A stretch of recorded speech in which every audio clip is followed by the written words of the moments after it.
Back with us on the SportsMax Zone. We started football.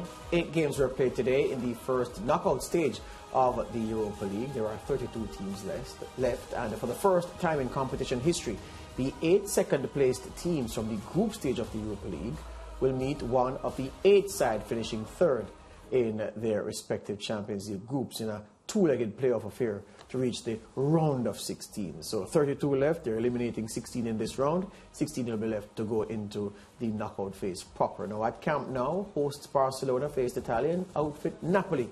And we have highlights. The Italians should be able to clear, but Aubameyang working hard to close down Di Lorenzo. Di Lorenzo losing out to Aubameyang once again. Here is Ferran Torres. Pedri! Scored in Serie A at the weekend, Aubameyang. Jordi Alba's cross was deflected. Romani is able to clear initially, but it's fired back in towards the near post by Nico Gonzalez and beaten away by Meret. Nico Gonzalez, Zielinski looking to make up for the error. Here is Traore. And now Mingueza has lost out. And it's quickly forward looking for Osimhen. He is outnumbered. The angle's tight, but he forces the save from Ter Stegen.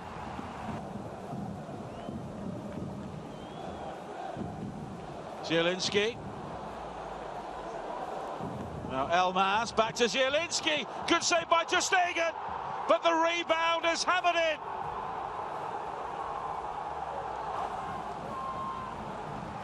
Zielinski with the initial ball forward to find Elmas. He then made the break into the penalty area untracked.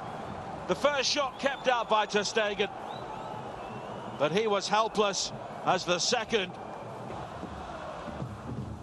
Romani sliding in, but it breaks for Traore. Ferran Torres looking for the early ball in, but the low cross in the end is claimed by Meret. Appeals for handball, and they are going to look at the potential penalty incident. Istvan Kovac is going to look. The question is, was the hand in an unnatural position? It was definitely dangled away from the body. Deflection. Penalty. Ferran Torres makes no mistake. And the intervention of Bastian Dankert, the VAR official, leading to the penalty. And Ferran Torres dispatched it very coolly. Should be able to clear. Piqué almost caught out by Mertens. And that is it. What a game. So Barca and Napoli battling to a 1-1 draw in that first leg. Over in Germany at the Red Bull Arena, RB Leipzig hosted Spanish side Real Sociedad. We have highlights. Pursued by Laimer. Good support and a good ball in, and here's Lenormand, and it's deflected in off Simakan. Real Sociedad strike first. Diego Rico with the ball in, and Lenormand just got his head down, hit it on target. No way through. They have to go out to the outer boundaries, and it's a good ball in and a really good header. Leipzig are level. What a cross for Angelino, and yet another goal for Christopher Nkunku. Almost pinpoint onto the penalty spot where Nkunku had dropped a yard. And what a good header too. Use the power of the cross. Just let it glance. In from Oyarzabal. Good one. Porto's effort blocked. And the referee has been invited across to the monitor here. He's been alerted to something by the VAR. What did happen here? Was it handball there? It certainly was. And he didn't see that. I don't think many did. What on earth was Josko Guardiol thinking with his arm in the air? And he did punch the ball, and there's no doubt about it. It's a penalty for Real Sociedad, and it is the right decision. The captain of Real Sociedad with the responsibility. And Oyarzabal is up to it. Campbell. Szoboszlai is lining it up himself, and down he goes in the box, and the referee points to the spot. Force back.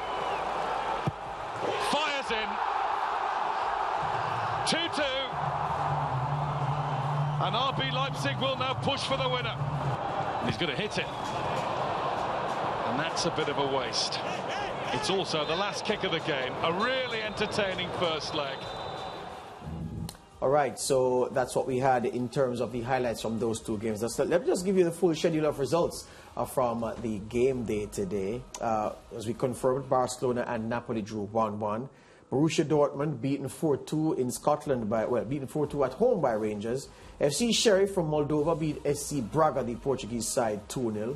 Zenit St. Petersburg went down 3-2 at home to Real Betis. The Betis fans could trip back to Spain with that 3-2 win. Atalanta from Italy beat Greek outfit Olympiacos 2-1. FC Porto from Portugal beat Lazio from Italy 2-1. RB Leipzig and Real Sociedad battling to a 2-2 draw, as we just showed you. And then the final result on the graphic, Sevilla beating Dinamo Zagreb 3-1 in Spain. Joining us now is our football analyst, Brent Sancho. Brent, let me start in Spain, because Real Sociedad and, as we saw just now, Leipzig played to a 2-2 draw in Germany. So I'm going to go to Spain to talk about Sevilla. That's where I wanted to go. Beating Dinamo Zagreb 3-1. We saw goals by Ocampos and Antonio Martial in that game for Sevilla. It's a side that is intent on pushing hard for La Liga, and they're also intent on winning a competition that nobody has won more than they have. Yeah, you'd have to be happy with, of course, some of the movements that Sevilla has made in the transfer market, and as well as a football club. They've always been building, as you talked about, Sevilla's success in this competition in particular. But I look at it overall and what they've been able to do. And now we see them challenging Real Madrid, of course, at the La Liga side of things. And you'd have to suggest that it's a very, very ambitious club. And now they're looking for those results with some of the ambitious moves that they've made so far. I do think they can have a good run in this tournament. They certainly will get by in this tie. And I also think they will challenge in La Liga. I just think Real Madrid might be a bit too strong for them there. But the signs are there for Sevilla for what they've been building. And now I think they're starting to look for some of those trophies, not just in this competition, but I think even in La Liga. After how well we saw RB Salzburg play against Bayern Munich in the Champions League on Wednesday, that 1-1 draw, perhaps the Bavarians fortunate to leave with the match even. Many people would have expected that the other RB would have been in the Champions League as well, punching at the high table. But Leipzig are where they are. They're in the Europa League. 2-2 at home to Real Sociedad. They'll see it, you think, as an opportunity missed to get an advantage going on the road for the second leg. Yeah, they certainly played well enough to get a result, but you also have to credit Real Sociedad. I think they did more than enough to come out with a draw. I think they would fancy their chances when they go back to Spain, obviously. But Leipzig is a funny one. We've seen them, of course, last season in the Champions League. They did well. This season coming up just a bit short again. Always an abundance of talent, of course, and Nkunku, somebody who has been linked with probably almost every club in the Premier League, now being linked, of course, heavily with Manchester United. They still have a lot of quality within their squad, the RB side, and you would suggest that this tie is not over by any stretch of the imagination. But we all know that Real Sociedad has been doing very, very well in La Liga, but I expect another tight affair again when they go back to Spain. Yeah, you know, people take the likes of Lionel Messi and Cristiano Ronaldo and Robert Lewandowski for granted. What those guys do is that games in big competitions or big games in domestic competitions, they are often the difference maker. Add Kylian Mbappe to that mix. I say that to say that Ferran Torres, bought at great expense by Barcelona, and he should have been the difference today against Napoli, but a bad miss by him, albeit he scored the penalty, which earned them a draw in the game. But you really want your big money, big name players to win these games for you, and Barca had more than enough chances to win it, but they didn't have anybody who could score multiple goals for them. Yeah, and you know, we talked about the chance before the penalty kick, but what about the two chances at the end? I didn't just say one, they had two chances at the end where you thought he could have put it into the back of the net. I thought, of course, they did look good value for a win, Barcelona. They will rue their chances. But I must say, guys, this of course, tie against Napoli may have come a bit too soon for them because, of course, when it goes back to Naples, I expect a different Napoli performance. Not to say or suggest that this performance was bad by Napoli. They've done more than enough to get a result. But you do feel that Napoli have that one more gear to step into And I think that might be just too much for Barcelona. And you do fear for them going back to Naples to get the results over there. I think that might be a little bit more of a difficult ask for Xavi and his men. Giovanni van Bronckhorst is on a repair mission at Rangers in Scotland after following in the footsteps of Steven Gerrard, who's now gone on to better things. They are not so hot domestically, but many people saw today's game as a very important marker in Van Bronckhorst's season to see what kind of team he has managed to fashion in his time over there in the Scottish capital. 4-2 away to a Borussia Dortmund side who leak goals all the time. They were without Erling Braut Haaland. What should we read into this performance, this result for the Scottish side? Well, I had the fortune of seeing, of course, Rangers against Celtic in the Derby game, and they were abysmal, guys. Rangers were abysmal, and the newspaper, like everything here in the UK, was obviously doom and gloom. Although Van Bronckhorst has just come in. But now you should listen to the plaudits, listen to the type of course, information that's coming out from the various media houses here. They're suggesting this is probably one of Rangers' best nights in Europe in their history. That is the kind of performance that they felt that Giovanni Van Bronckhorst and his team put in today. An unbelievable performance by Rangers from where they were against Celtic. I thought they were extremely clinical in the night. I think Jack Ryan in the middle of the park was exceptional, my man of the match. And overall, it was an excellent performance. The question is, can they continue? Because as you rightfully said, George, this is a very much uncharacteristic performance by Rangers. So you have to wonder if they can emulate it again. Certainly, this is not Dortmund's best performance. They still have a lot of quality in the side. You talked about Haaland, Brandt, of course, Rouse, and one of my favorite players, Jude Bellingham. You feel that they can turn things around. And although it's a 4-2 result for Rangers, there's no one here suggesting that this tie is over and done. Yeah, Atalanta were also on the winning trail, winning 2-1 at home in Italy. I don't hear many people talking about Atalanta as candidates for this Europa League, but based on how we've seen them play in the Serie A on the domestic front, we know that on their day, and they have their day often, they can embarrass anybody, and I don't know why people appear to be sleeping on the Italian team, Brent. Yeah, it's a funny one, and this even goes back to other formats of the competition when Atalanta is in. Even in the group, when they came out the group stages in the championing, I believe it was 2 years ago. Even then, not people fancied that result, they coming out the group and giving them that respect that they do deserve. They have a forward that we both like, George and Zapata, of course, Muriel there, the Colombian connection.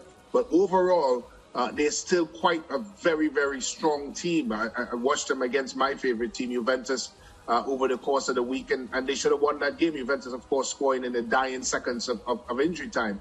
But every time you hear the name Atalanta mentioned, there's almost no expectation of them going on to win any sort of, even within the ranks of course, Italian football. They never mention with anything as it relates to winning. And it's a bit strange because they have been extremely consistent over the last 5 to 6 years. And you have to wonder, at some point, they are going to walk away with something like this, of course. And they're kind of on the quiet side. I think if they come up against one of the favorites and, of course, show themselves the way we know they can, I think maybe that conversation will change. Yeah. Yeah. Okay, Brent, we're going to leave it there. We'll be in touch for sure as we continue to follow the top flight football in Europe. Before we head to the break, SportsMax, the home of champions, will continue to provide the best in sporting content throughout 2022. However, just in case our viewers are wondering what's planned for the second half of the year, here's a look at the exciting content that SportsMax promises to deliver. 6 big months equaling some of the biggest properties in the world of sport: athletics, cricket, basketball, horse racing and football from July to December. Don't miss a start, a wicket, a point, a furlong or a goal. The Commonwealth Games, Caribbean Premier League, the return of schoolboy football, NBA. All live and coming to you on your home of champions. Yeah, irresistible content being provided by SportsMax, George, the home of champions. Yeah, and we want to tell the horse racing fans that we are in the process of tying up some loose ends that will give you a real intimate coverage of Royal Ascot in England and the Epsom Derby, the most famous derby in all of horse racing. We just have a little bit further to go, Lance, and we'll be able to make an announcement about something that SportsMax will be doing in a big way with at least 2 days of Royal Ascot and certainly the Epsom Derby in England. Yeah, historic and unprecedented. Yes, sir. Break time. Back in a moment.